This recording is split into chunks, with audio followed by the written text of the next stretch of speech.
तो फिर तुमने अपने शौहर को उस चीज की इजाजत क्यों दी जो कोई औरत बर्दाश्त नहीं कर सकती? मौत से ज्यादा मुश्किल है औरत के लिए सौतन को एक्सेप्ट करना। मैं क्या करूं? जब मैं तुम्हारे साथ खड़ी हूं तो तुम परेशान क्यों हो रही हो?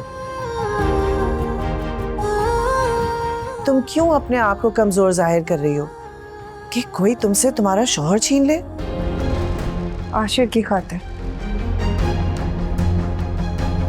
अगर उन्हें उनकी मोहब्बत मिल सकती है तो फिर मैं उसके बीच में रुकावट नहीं बनना चाहती। ठीक है, फिर तुम्हें भी तुम्हारी मोहब्बत मिलनी चाहिए। आप क्या कह रही हैं आंटी?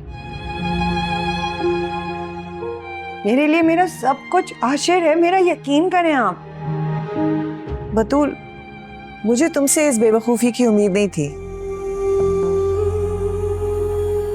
तुम एक तरफ तो कह रही हो कि तुम्हें आशिर के सिवा कुछ नहीं चाहिए और दूसरी तरफ तुम उसे किसी और को दे रही हो।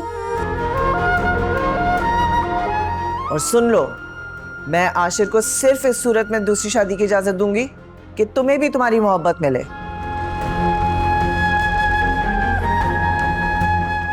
मैं चाहती हूं कि तुम्हारे साथ होने वाली ज्यादती का तुम्हें अजाला मिल सके। अच्छा, आपसे ये उम्मीद नहीं थी? आप भी मुझ पर शक कर रही हैं? नहीं बेटी, नहीं। जो लड़की अपने माँ बाप की इज्जत पर कुर्बान हो जाए उसके ऊपर शक करने का गुनाह मैं कैसे कर सकती हूँ? फिर क्यों की आपने ये बात?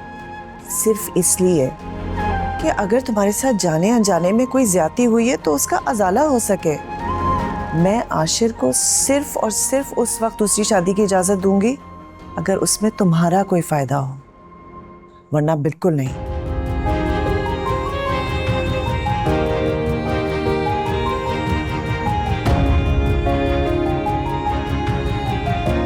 माँ बाप की खातिर, उनकी इज्जत की खातिर अपनी मोहब्बत की कुर्बानी दे देना बहुत अजमत की बात है। और अपने शौहर के सामने सच बोलना, इससे अफजल कोई काम नहीं। पहले भी बता चुकी हूँ आपको आशिर, साहिल से मंगनी बाबा की ख्वाहिश से हुई थी और आपके साथ शादी भी उन्हीं की मर्जी से हुई है। वो तुमने झूठ बोला था। मर्द रोते हैं जब उनके बच्चों की मासूम ख्वाहिशात मरती है, जब बहुत रोते हैं जब उनकी बेटियों के घर आबाद नहीं हो पाते।